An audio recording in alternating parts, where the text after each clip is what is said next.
It's Achisi Kanku from Esports Africa News. And yeah, I come to you again with great, interesting stories. These are stories that connect Africa through gaming, esports, animation, and the whole community. Today, we are being supported by GGC, Gigs Game City. Gigs Game City is a tournament operator in Ghana, and they produce all your classic esports tournament.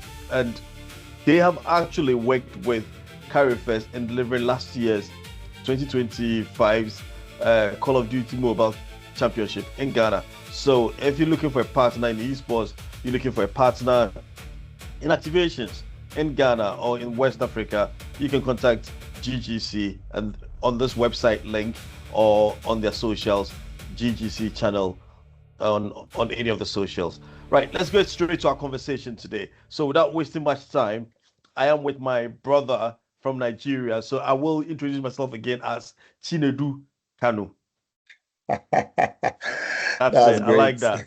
Do you know what? I tell you, it's not a joke, but it's a serious thing. So I came to Nigeria in 2024 and I made good friends in Nigeria. And one of my friends says, hey, if you want a Ghanaian name, a Nigerian name, this is what I'll give you, Chinedu Kanu. And then in England, I kind of talked to people. So I met someone 2 days ago. I was like, Omo, how far? I work, like, and I was like, what's your name? He says, I said, Chinedu Kanu. Is it my brother? Good, good, good. Like, yeah, from Igbo man. I said, yeah, I'm Igbo. Yeah. He says your accent is not like Igbo. I said, because I've not lived in Nigeria for a while. That's why, if you live here, then your matter don't change. But do you know what I mean?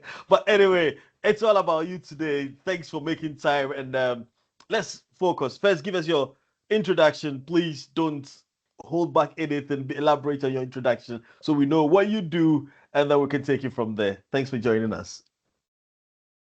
All right.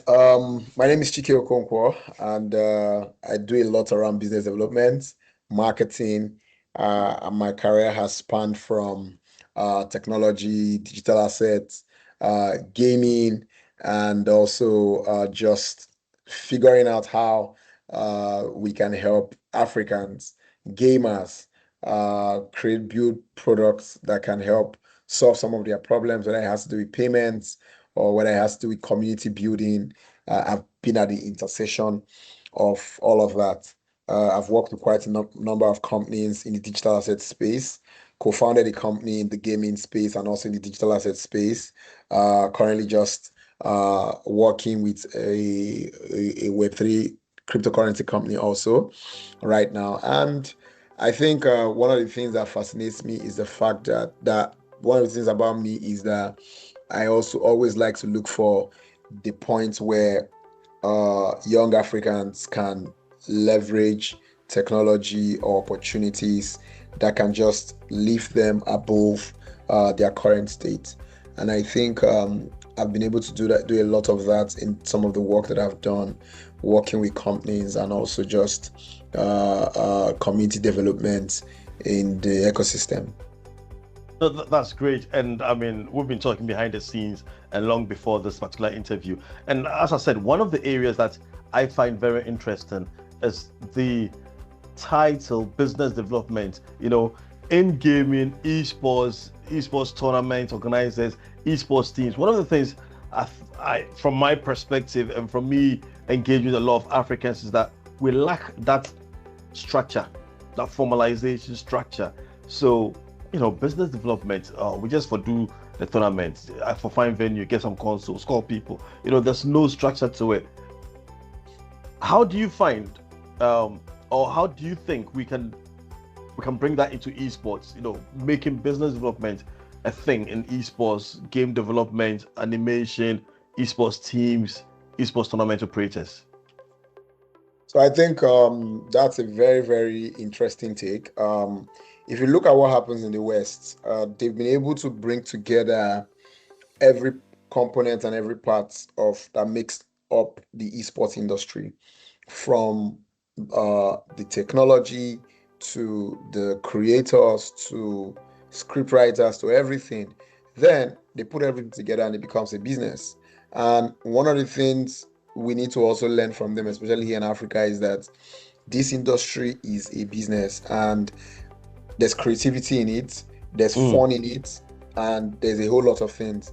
But business development comes into play and helps create a structure where are we looking for partnerships and collaboration on how we can work together and leverage resources that we all have and make revenue, or just being able to help creators understand that you are in this space, and in as much as what you're creating is fun, what you're doing is beautiful, and you can be very fascinated about it, you must be able to articulate where your revenue point is. And for anybody who is going to put $1 into anything you're doing, they also want to understand how they can get $2, $3 out of it at the end of the day. And secondly, when you talk about collaborations, you need partnerships. People should be able to collaborate amongst themselves. A lot of that is beginning to grow, but it was evidently lacking in the past for some time, where you don't entirely see creators in the space, gamers come together to collaborate, and it's just maybe people are trying to compete among themselves on a gameplay level. But right now, I think as communities are coming up, businesses are coming up, and beginning to see people understand that there's need for collaboration. And in business development, it has to do with selling also. Somebody has to sell what you're doing. If you run a gaming hub, somebody has to sell it to people. To maybe you want to go to companies and say, we can put together gaming activities that can sell your product, and through those tournaments your product can be advertised and people can make money and people can see it, and also people can get to patronize you more and know about it. There's a demography of people in that spectrum that that company can easily back or market to, and one way or the other they become very conversant with what the company is doing. When it comes to esports companies, people who are building games in games, companies can put their logos inside the games that game creators are actually creating. And one thing, the gaming ecosystem is building up, and we're looking forward to how do we get people who can begin to take the business of the African game creators and see what are the structures that are not there for us to have games that can become esports viable games. That's where business development come into play, because a lot of times we're just fascinated about, well, let's play, let's compete. But the business side of it, we need to begin to think about it. That's the same way I always tell people. I say the fact that we have the talents that want to play football, that want to play basketball, there's a business of football, there's a business of basketball, and that's the same way in esports, there's the business side to it. So we need to begin to think about how we can build the business around it, so that financial institutions can come in, companies can come in, because any company who is coming to put in $1 needs to get ROI on whatever they are doing. Is it visibility? Is it more market share? Is it being able to get back extra income for the investment they've tied into it?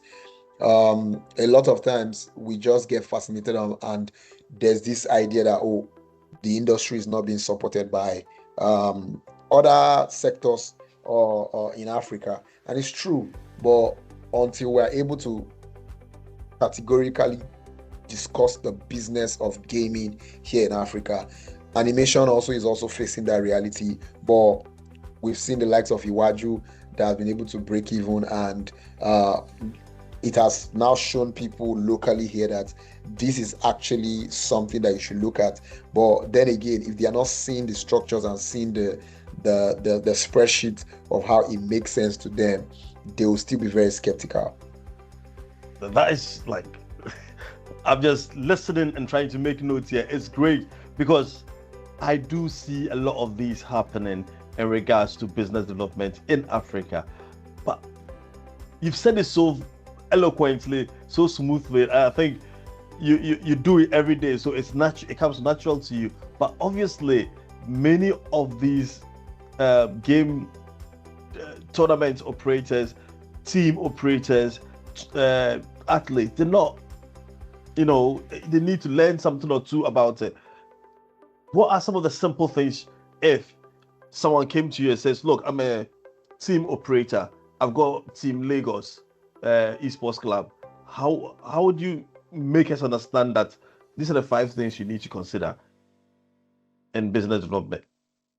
Okay, so one of the things I look at especially when it comes to let's say an esports team, Mm, um, the people are what you're marketing, the mm, people who are on the team, and also without the people on the team, there's really nothing to market. So first of all, you also need to position them as these are players who are very good at what they do, and mm, you show the track record of either competitions, tournaments that they have gone into to play, and there are projections of bigger tournaments that they can get to and bigger mhm, stages that they can get to. And in return of this is what it can look like. And when you're talking to a brand and say, okay, we need this brand to be able to back these guys, what is the return on investment for this brand? Aside, sometimes I always say that if a brand always feels like whenever they put $1 to you, they must get back a profit in cash. I don't think that is always a good way, especially this to the brands also, because mm. sometimes some brands just want, okay, if I put this in your what you're doing, what comes back to us? That's another a different ballgame of conversations. That has to do with, are there big tournaments that has bigger prize pools? Are you Mm, coming in because, oh, if I sponsor whatever the prize pool is, I share within the team, and mm, let's say you're going to a bigger stage like the Olympics esports mm. World We've got Cup. 6 tournaments that Africans are going to this year, Yes, so it's going to be yes, interesting. it's going to be interesting. So Yeah. teams should be able to harness the opportunities that they have there, bring out. Secondly, they should be able to bring out what are their competitive and comparative advantage, that they know that as a team, these are the things that are our base, the thing that when we you talk about us, these are the things we stand out for. How can you use that to be able to attract the brands and use what you already have to help the brands who you want to attract and work with? The other aspect is, what ways are they even trying to collaborate with games so that they can attract either more what's it called, visibility or support? Because sometimes because they're not able to articulate these things properly, it's always just about the fun. Sometimes they just want to have the fun, and I say I get it, in as much as you want to have the fun. Let's take an example: Monster, Red Bull. You see the way they bring on gamers. They are very strategic with the kind of people that they bring on. Some of these people are using this medium as distribution channels. Can you position your community of gamers to be a source of distribution for, whether it's for game companies, for brands, or for media partnerships, all kinds of things? There's a lot that can happen. These companies just need to be able to position themselves as a business and not just as a team of people going to play games and go and win tournaments and come back. Do you- that's great. Do you think Africans, right, are missing a point by always demanding that the exchange is in cash form? Because when you go to get a partnership with someone, sponsorship with someone, they always are looking for you to give me $5,000, give me $2,000, give me $1,000, because I am the tournament operator, because I am the team's. I've got this best player, and so I'll represent you. Do you think they're missing a thing or two?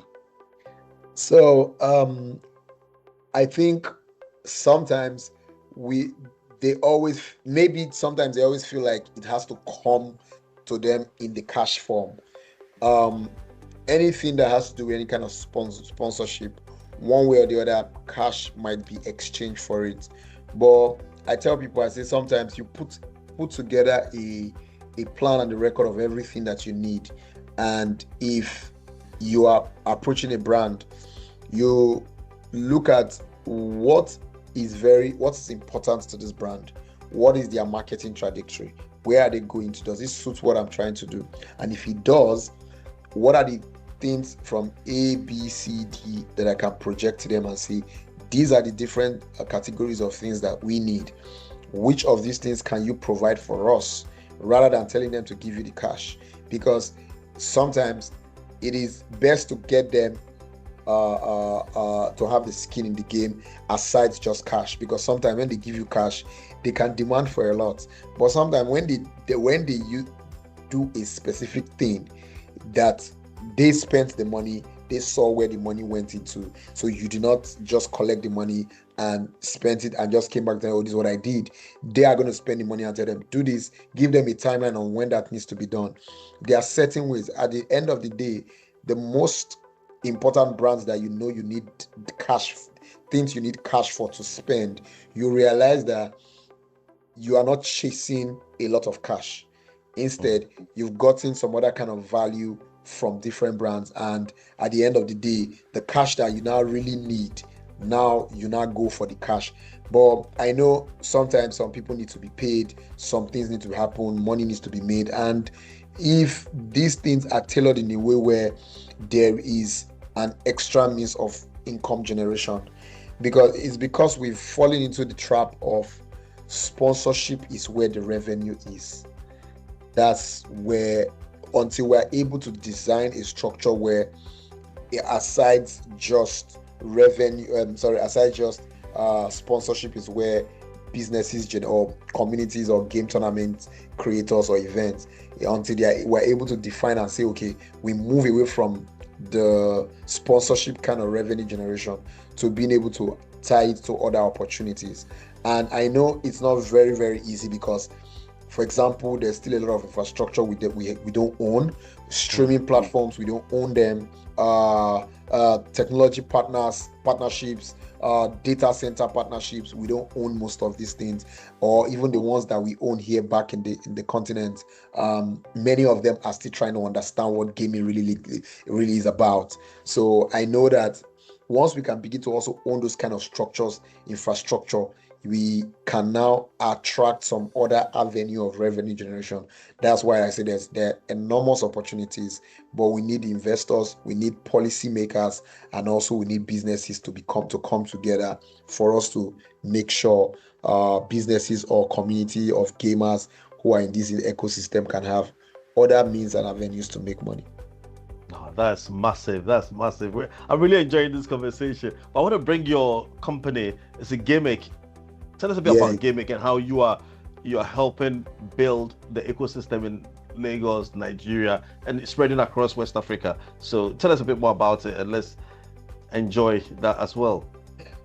Okay, so Gimmick is undergoing a bit of some rebranding, but we still have our gaming community. Our gaming community called Gimmick Gaming is still there. The product is very much still there. One of the things we were doing at the time was helping to bridge the gap between gamers and also letting them understand how digital assets can play a role. But on the other hand, we were also building a decentralized community where creators can own their communities and generate value out of it. For example, you can own a gaming community of, let's say, 5,000 gamers, and you just have them on WhatsApp or Telegram. These platforms do not tailor features that are tailored to gamers. And also here on the continent in Africa, when we are on Discord, a lot of us get lost. So one of the things we're doing was making sure that we have a platform that give even African gamers a voice. You can have a community that is gated. You have some sort of NFTs that for anybody to join. And because you have gained clout already in the space, for people, I know there are some communities where people really want to be a part of that game community. You can have a gated community where you must own their NFT for a little fee, and you are able to be a part of that community. And that NFT is sort of like a badge where, this is my sign that I belong to this community. There are other opportunities where we're giving the community owners an opportunity to be able to create tournaments, and on the platform, they will be able to do wagers, all kinds of things. These were things that were coming up. We couldn't really build out a lot of these because those were a lot of engineering power. Couldn't really complete our race to build out some of that because they were very technical features that we're bringing. And also, one of the biggest thing for us was also to be able to help gamers, because we took gamers to Dubai for tournaments where we came overall second. We took some gamers also to within Nigeria here, which we also organized quite a lot of game tournaments, from FIFA to games that were very heavy on crypto and Web3. I think we were the biggest community that was pushing both traditional games and also crypto-related games. One of the things why we began to draw back on crypto-related games was because, and we faced a lot of backlash in the industry. One of the things I said was, the blockchain is not something that has come to change the entire world. It's something that comes to give value when you bring value. And one of the things many of the crypto-related games did not realize is that you can't just spin off just any kind of rubbish and attach crypto to it and say, oh, people should come and buy NFTs. And it became like it was becoming a cash cow. And that was why the bubble busted. And now there are quite a number of games that are beginning to pick it up, but are not announcing it, but they are slowly bringing in crypto components into it. I know in the next 2-3 years, we will see quite a number of them speaking forth. My prayer is GTA 6, let's see. There'll be rumors about it, of a partnershp between Ethereum chain and the GTA guys. But disclaimer, I don't know how true that is. It's still a lot of assumption, but there are very strong conversations that we had last year when we heard about it. But I think one of the biggest excitement for me is that a lot of gamers are beginning to understand how to use crypto. They begin to understand that even if they play global tournaments and there's a prize pool, they don't need to have a PayPal account that used to be a problem, or they don't need to have $1 account. They can now exchange that value. The game tournament organizer can now pay them in stable coins. And so these were some of the things we started introducing to gamers for them to get familiar.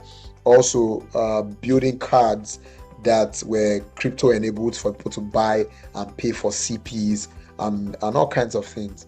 And one of the things went back then when we were talking with CarryFest was how to be able to create an opportunity where CarryFest can even accept stable coins for whatever it is people come to purchase from their marketplace. But that conversation will never really kicked it off to any point. But it's something that I know that the opportunities are still there. If you see what's really happening right now, many of the major global Web3 companies are coming to invest in some of the payment companies that have distribution. Over time, it will come into the gaming space.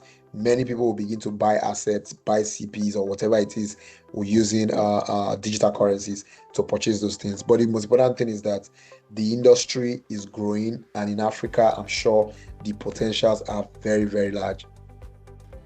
TK, I really appreciate your time. I really love this. I think we will come back to you just focusing on Web3 and cryptocurrencies. But I really want us to book another time and do just Web3 and cryptocurrencies so we can educate and then enlighten others on the potential, especially the game developers. So thank you so much for your time. Thank you for being with us, and I definitely will book another session next week with you so we talk about Web3. Thank you so much, Gabriel. Thank you so much, Chibuzo, my brother. Chinedu Kanu, yes, that's it. Thank you.